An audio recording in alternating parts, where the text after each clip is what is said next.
ननदो के गरमी लागल सुतल अंगनावा करे मनावा दुनु रे झोनो।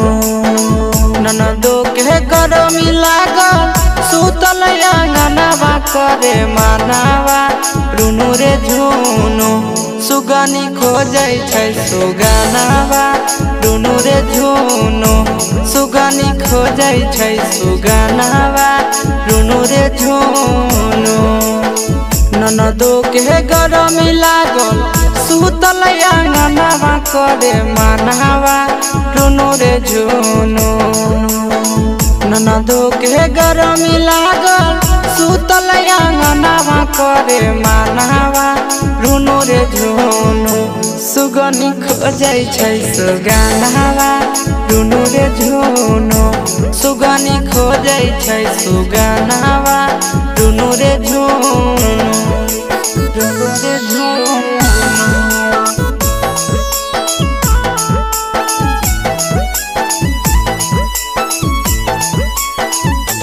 सुगनी खोजै छै सुगनावा।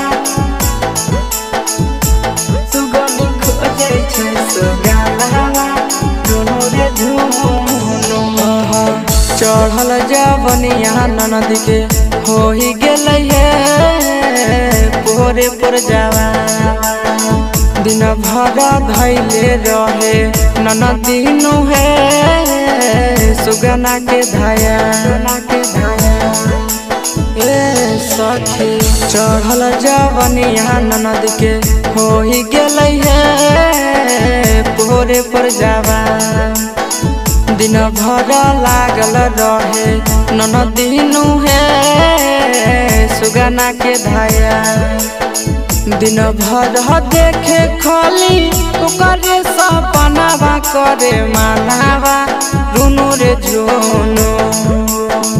दिन भर देखे खाली ओकरे सपनावा करे मनावा दुनु रे झोनो। सुगनी खोजै छै सुगनावा दुनु रे झोनो। सुगनी खोजै छै सुगनावा दुनु रे झोनो। दुनु रे झोनो।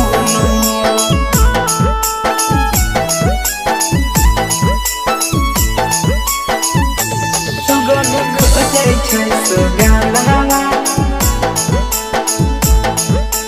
खोजै छै सुगनावा दुनु रे झोनो।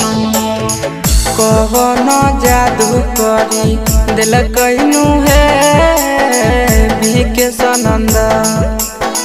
ननदी दीवानी भेलै होई गेलै हे बुद्धि एकर सखी रे कवन जादू करी देलकैनु हे नवीन नंद। ननदी दीवानी भेलै होई गेलै हे बुद्धि एकर कहै छै हसी सबे के बहनै बैसा जनावा करे मनावा दुनु रे झोनो। ए सखी कहै छै हसी सबे के बहनै बैसा जनावा करे मनावा दुनु रे झोनो। सुगनी खोजै छै सुगनावा दुनु रे झोनो। सुगनी खोजै छै सुगनावा दुनु रे झोनो।